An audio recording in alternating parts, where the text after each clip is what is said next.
नमस्कार विद्यार्थी मित्रांनो. तर तलाठी 2025 बद्दल आपण अपडेट बघणार आहोत. इन्फिनिटी अकॅडमीमध्ये तुमचं सर्वात प्रथम तर स्वागत आहे. तर आपण बघूया की तलाठीची परीक्षा आता सगळ्यांना माहिती आहे की येत्या सप्टेंबर आणि ऑक्टोबरपर्यंत तलाठीचा जो आढावा आहे ते अपडेट सर्व आपल्याला मिळून जाणार आहे. पण मग ही एक्झाम घेणार कोण आहे, मग अभ्यास करायचा आहे तर पॅटर्न कसा असेल, तर स्टडी स्ट्रॅटेजी कशी असेल याबद्दल आपण इथे डिटेल बघूया. तर हे बघण्याआधीची आपली तलाठी भरतीची जी बॅचेस आहेत ते रेकॉर्डेड स्वरूपात तुम्हाला बॅचेस मिळणार आहेत आणि यामध्ये तुम्हाला अनलिमिटेड ॲक्सेस असणार आहे. म्हणजे जेव्हा तुम्ही व्हिडिओज बघताय तर तुम्ही ते रिपीटेडली सेकंड रिव्हिजन करू शकता, थर्ड रिव्हिजन करू शकता जेव्हा तुमचे व्हिडिओ लेक्चर्स बघून कंप्लीट होतात. आणि जेव्हा तुम्ही सबस्क्रिप्शन घेताय त्याच नेक्स्ट डे तुम्हाला त्याच दिवशी तुम्हाला काय मिळत आहेत, सर्व ॲक्सेस मिळत आहे. त्यामुळे तुम्ही सर्व लेक्चर्स एकदा बघून पुन्हा रिव्हिजन करू शकता आणि प्लस आपले लाईव्ह लेक्चर्ससुद्धा नंतर स्टार्ट होणार आहेत. तर यामध्ये तुम्हाला काय मिळणार आहे तर मराठी, इंग्लिश, अंकगणित आणि जो सामान्य ज्ञानाचा जो 25 मार्क्सचा जो पार्ट आहे हे असे तुम्हाला 100 क्वेश्चन्सची तुमची पूर्ण तयारी करून घेतली जाणार आहे. तसेच तुम्हाला PDF स्वरूपामध्ये नोट्ससुद्धा अवेलेबल होणार आहेत. तर याबद्दल टेस्टसुद्धा आपल्याकडे इथे अवेलेबल आहेत. या टेस्टमुळे तुम्हाला काय होणार आहे की तुम्हाला तुमचा स्कोअर फाइंड आउट करता येणार आहे की ओके आपला स्कोअर एवढा स्ट्रॅटेजीज आपल्या वर्क करतायत, इथपर्यंत आपला स्कोअर येतं, याबद्दल आपल्याला स्टडी करता येईल. तर तुम्हाला जर बॅचेस जॉईन करायचे असतील तर तुम्ही या 9226018181 या नंबरशी कॉन्टॅक्ट करू शकता आणि आपली बॅच जॉईन करू शकता. ठीक आहे. तर आपण बघूया मेन जो मुद्दा आहे की तलाठी 2025 ही कोण घेणार, TCS कडे जाणार आहे, IBPS का नक्की MPSC घेणार आहे, तर याबद्दल आपण डिटेल बघूया. तर मेनली तर ही एक्झाम TCS घेणार आहे. 90% ऑफ चान्सेस आहे की एक्झाम TCS घेईल. ठीक आहे. आणि जो TCSचा पॅटर्न आहे त्यानुसार मग तोच पॅटर्न राहील 25-25 प्रश्नांचा आणि त्यावेळेस ही एक्झाम कंडक्ट केली जाईल. परंतु लास्ट टाइमचा जो TCSचा जो प्रॉब्लेम्स बघता, जर TCSनी ही एक्झाम नाही केली तर फार मिनिमम चान्सेस आहे की ती एक्झाम IBPS कडे जाईल. कारण की सर्व जे सराव सेवेच्या एक्झाम्स आहेत ते TCS कंडक्ट करते आणि जे पण अपडेट्स येतात ते TCS बद्दल येतात. तर 90% ऑफ चान्सेस आहेत की ती एक्झाम TCS घेईल. परंतु जे आता स्थानिक स्वराज्य संस्थांच्या निवडणुकांचं चालू आहे, काही त्यापर्यंत जर ॲडव्हर्टाइजमेंट नाही येत आहे तर मग फार मिनिमम चान्सेस होतात की ते MPSC कडे जाईल. ठीक आहे. मग याबद्दलचं ज्यांना क्वेरी आहे की बाबा काय असेल, परंतु तुमचा जो पॅटर्न असणार आहे तो हाच असणार आहे, मराठी, इंग्लिश, सामान्य ज्ञान आणि गणित बुद्धिमत्ता. तर त्यामुळे तुम्हाला जो अभ्यास करायचा आहे तोच असणार आहे, तुमची जी स्ट्रॅटेजी असणार आहे तीच असणार आहे. पेपर पॅटर्न हाच तुम्हाला जो प्रिव्हियस इयर्सचा आहे त्यानुसारच तुम्हाला अभ्यास करायचा आहे. त्यामुळे ज्यांना पण हा क्वेश्चन होता त्यांचा हा क्वेश्चन आय थिंक सॉल्व झाला असेल की त्याच स्ट्रॅटेजीने तुम्हाला अभ्यास करायचा आहे. तर आता आपण बघूया की 180+ मार्क्स मिळवायचे कसे नक्की. आता जेवढे पण कट ऑफ बघतो आपण, जेवढं पण कॉम्पिटिशन चालू आहे त्यानुसार तुम्हाला 180+ मार्क्स हे असलेच पाहिजेत. म्हणजे 90 क्वेश्चन्स आता एवढे आपल्याला करेक्ट आणायचे आहेत. तर मग यामध्ये मराठी तर 25 मार्क्सचा जे तुमची स्ट्रॅटेजी असणार आहे, मराठी,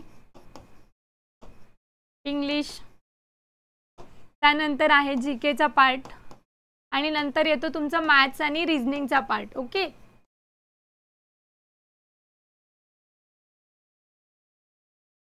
तर आता मार्क्स जाण्याचे चान्सेस कुठे असतात. आता एखादा विद्यार्थी असतो की त्याचं मराठी खूप स्ट्रॉंग असतं, त्याचे मराठीचे मार्क्स कुठेच जात नाहीत, परंतु मग त्याचं इंग्लिश वीक असतं. मग अशा विद्यार्थ्यांनी कुठे काम केलं पाहिजे, इंग्लिशवरती काम केलं पाहिजे. पण तुम्हाला हे कसं कळेल, जेव्हा तुम्ही क्वेश्चन पेपर्स प्रॅक्टिस कराल, जास्तीत जास्त क्वेश्चन पेपर सॉल्व कराल, तेव्हा तुम्हाला कळेल की ओके इंग्लिशमध्ये मला हा पार्ट येत नाही आहे, ओके मला स्पॉटिंग एरर येत नाही आहे, मला पॅराजंबल समजत नाही आहे, माझे मार्क्स इथे जात आहेत. ओके, तर मला इथे प्रॅक्टिस करायचं आहे, इथे जास्त एफर्ट्स द्यायचे आहेत की जेणेकरून माझे इंग्लिशचा स्कोअर वाढेल. कोणाचा जीके स्ट्रॉंग नाही आहे, जीके मध्ये आता मला कळत नाही की सायन्सचे क्वेश्चन्स कळत नाही, मला पॉलिटी समजत नाही आहे, हिस्ट्री समजत नाही, तर तुम्ही तिथे वर्क करायचं आहे. आता जीके मध्ये थोडाफार काय होतं, ॲक्च्युअल जनरल नॉलेजवाला जो पार्ट आहे की जसं की पुस्तक कोणी लिहिलंय वगैरे, हे तलाठीला क्वेश्चन्स प्रिव्हियसली विचारले गेले होते, पण त्याचा पण एक फिक्स डेटा आहे. जो की आपल्याकडे आहे की फिक्स जसं की पुस्तकं आहेत की याच्यावरती प्रश्न विचारला जातो की एक लिमिटेड पुस्तकांचं काय दिलेलं आहे, एक संच आहे, एक लिस्ट आहे, तेवढी तुम्हाला माहीतच असली पाहिजे.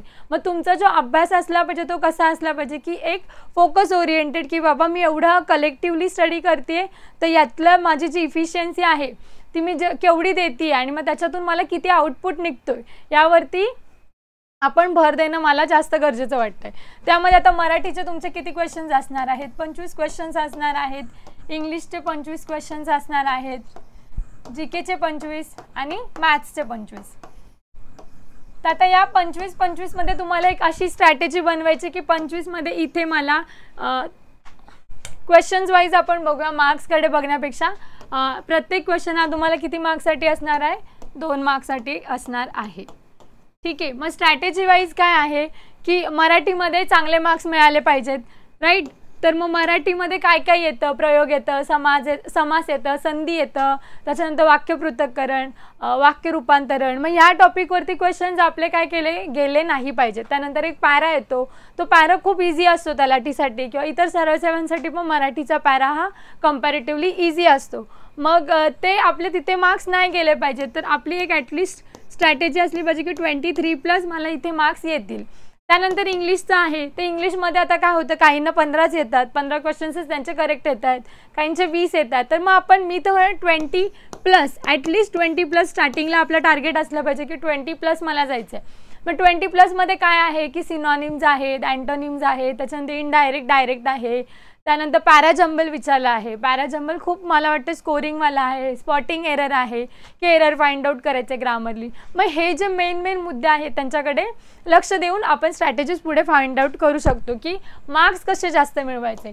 त्यानंतर जीकेचा पार्ट आहे. आता जीकेमध्ये पण महाराष्ट्राचा इतिहास जास्त विचारलाय, जसं की 11th हिस्ट्रीपर्यंत तुम्हाला विचारलंय. मग त्याबद्दल तुम्ही अभ्यास करणं गरजेचं आहे. जसं की महाराष्ट्राचं जॉग्राफी आहे, तर मग जॉग्राफिकल जास्त नॉलेज असलं पाहिजे, एक बेसिक भारताचे भूगोल माहीत असलं पाहिजे. सायन्समध्ये काय तर हेल्थचे जास्त टॉपिक येतात, हेल्थचे क्वेश्चन्स जास्त आहेत, तर हे आपण केलं पाहिजे. अशा प्रकारे मला वाटतं एक स्ट्रॅटेजीज, एक टॉपिक वाईज तुमचं एक ॲनालिसिस असलं पाहिजे आणि त्याद्वारे मग आपण मार्क्सपर्यंत जाऊ शकतो. आता जसं की मॅथ्स रिझनिंगवरती सरळ व्याज, चक्रवाढ व्याज, त्याच्यानंतर काय काम, किती दिवसामध्ये तो एखादा व्यक्ती किती काम करतो, यावरती प्रश्न जास्त प्रमाणात दिसतात. त्यानंतर जे रिझनिंगचं आहे, नातेसंबंध, त्यानंतर ब्लड रिलेशन, नंतर काय आहे की तुम्ही ते कोडवाला येतं की किती ट्रायंगल्स आहेत, किती स्क्वेअर्स आहेत, यावरती सुद्धा प्रश्न येतात. मग एक मुद्देसूद आपल्याला पॉईंट्स काढायचे आहेत आणि त्याद्वारे आपली स्ट्रॅटेजी बनवायची आहे. आणि मग अशा आपल्याला 180+ मार्क्स, म्हणजे ॲटलिस्ट हे ठरवलं पाहिजे की बाबा इथे 20-20-20 असे मी ट्राय करते. प्रत्येक सब्जेक्टमध्ये मी ॲटलिस्ट 20 मार्क्सची स्ट्रॅटेजी तर ठेवतेच आहे, म्हणजे 20 क्वेश्चन्सची. ठीक आहे. आणि मराठी, जीके आणि मॅथ्स रिझनिंग मला वाटतं जास्त अवघड नाही आहे. प्रिव्हियस इयर्सचे जर ॲटलिस्ट खूप रोज डेली स्टडी केला तर 20-20 पर्यंत आपण जाऊ शकतो. जे पुढचे 10 प्रश्न आहेत, 10 ते पुढचे 15 क्वेश्चनपर्यंत जे आहे ती स्ट्रॅटेजी आपल्याला जास्त डिफिकल्ट आहे की तुम्हाला ते रिझल्टपर्यंत पोहोचवणं. मग ते 15 क्वेश्चन जे आहेत ना वरचे, 80च्या वरचे जे 15 ते खूप डिफिकल्ट आहेत. एक मार्क्ससाठी तुम्हाला अभ्यास करायचा आहे. डिफिकल्ट असं नाही आहे की मेहनत करायची आहे. मग त्यासाठी आपण काय करायचं की मराठीतून 20पेक्षा जास्त मला अजून मिळवायचे आहेत, तर मग मला तिथे फोकस करायचं की जे टॉपिक येत आहेतच त्या टॉपिकला मला दुर्लक्ष करायचं नाही आहे आणि पुढे जायचं आहे. इंग्लिशच्या बाबतीत पण मला तेच करायचं आहे की जे टॉपिक येत आहेतच तिथे मला शुअरली माझा मार्क कटआउट झाला नाही पाहिजे. जीकेच्या बाबतीत पण जे आहे, सायन्स आहे, आता सरळ सेवेचा तुम्ही बाकी सरळ सेवांचा सुद्धा अभ्यास करत असाल तर सायन्स आहे, मॅथ्स आहे, सायन्स, त्याच्यानंतर इंग्लिश, मराठी, जॉग्राफी, हिस्ट्री, त्याच्यानंतर करंट अफेअर्स. आता करंट अफेअर्सचे कसं आहे ते 6 ते 7 महिन्याचं तुम्ही करंट अफेअर्स केलं पाहिजे. मग हे जे टॉपिक्स आहेत याच्यावरती फोकस केलं पाहिजे. करंट अफेअर्समध्ये नेमणुका आल्या, त्याच्यानंतर नेमणुकांनंतर पुरस्कार आहेत, याबद्दल माहीत असलं पाहिजे की नियुक्ती कोणाची झालेली आहे. जे मेन मुद्दे आहेत मला वाटतं ते कव्हर केलं तर आपल्याला पुढच्या मार्क्ससाठी मग नंतर अजून प्रयत्न करता येतील आणि मग आपल्याला रिझल्ट ओरिएंटेड जाता येईल. त्यानंतर जे TCS, IBPS आणि जो MPSCचा होता तो क्वेश्चन आय थिंक सॉल्व झाला आहे. तुम्हाला काही क्वेरी असेल तर तुम्ही कमेंट बॉक्समध्ये सुद्धा कमेंट्स करू शकता आणि इन्फिनिटी अकॅडमीचा जो आपला नंबर आहे 9226018181 या नंबरशी कॉन्टॅक्ट करू शकता।